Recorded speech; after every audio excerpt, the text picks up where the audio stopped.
Okay, first question. A lighting system consists of two long metal rods with a potential difference maintained between them. So there is one rod over here, another rod over here, and then you have a power supply here. Identical lamps can be connected between the rods as required. So you can connect one bulb here, you can connect one more bulb here. So like this, you can connect between these two rods any number of bulbs. The following data are available for the lamps with their working temperature. Okay. So lamp specification is given 24 volt and 5 amp. See, whenever there is a lamp for a specification given, two things can be worked out. First is you can find out the resistance, you can find out the max current that can pass through. So first let me write down. I'm not reading the full thing, just me write down what has been given here. I max over here would be equal to power by voltage. V into I is equal to power. So therefore I can write this by here, which would be equal to 5 divided by 24, which would be, let me calculate this, what is 5 by 24 over here.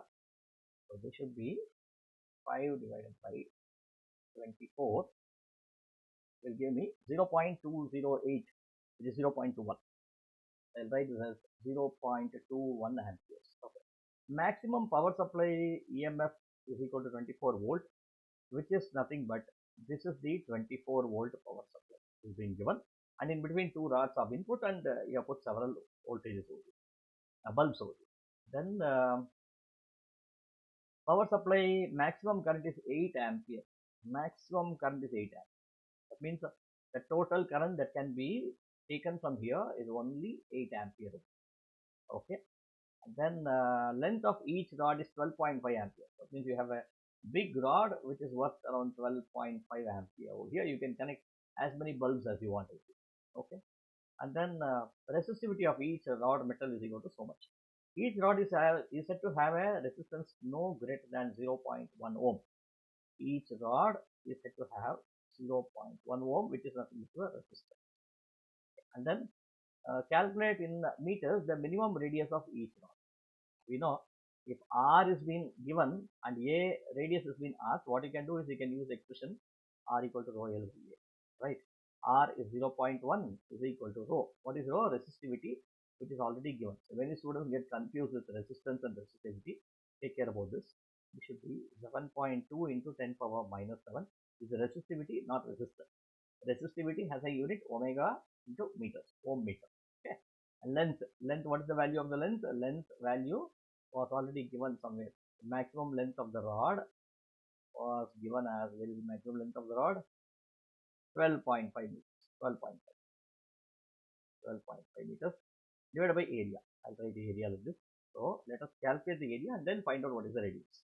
So area will be equal to 7.2 into 12.5 into 10 power minus 7 divided by 0.5, which would be 7.2 into 12.5 multiplied by, here 10 power minus 1, when it goes upwards it goes minus 10 power minus. Now I need a calculator to calculate the whole thing. What is this value, right? So let us pick up the calculator over here.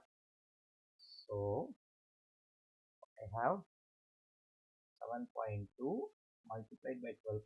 If I do this, I get this as 90. Okay, I'll write this as 90 into 10 power minus. Next, what do I need? I get the area here. I want pi r square. Pi r square is nothing but the area of cross section, because I want to get the value of r. I'll write like this, which is 90 into 10 power minus 6. R square is equal to 90 by pi into 10 power minus, which now be equal to 90 divided by 3.14, which is 28.66.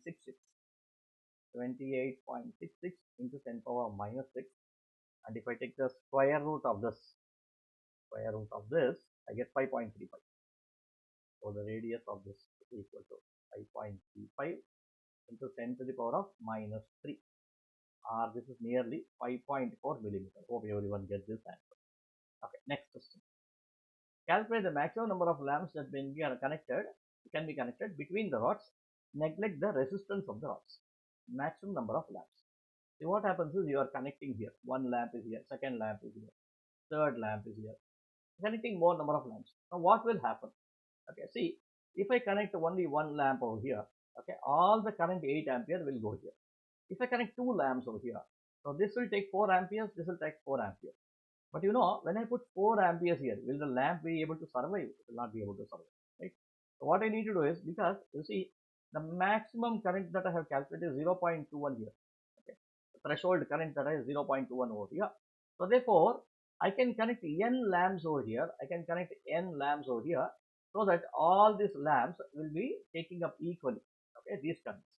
So in other words, I can connect n lamps, and each lamp requires a current of 0.21 ampere, which has already been calculated. 0.21 amperes. This should now be equal to 8 amperes. 8 amperes. Thus n will be equal to 8 divided by 0.5. Let us do the calculation in the document. So n is equal to 0.38 divided by 0.21. When I do this, what is the answer I get? I get 8 divided by 0.21. I get this as around 38.095. 095 lamps cannot be had.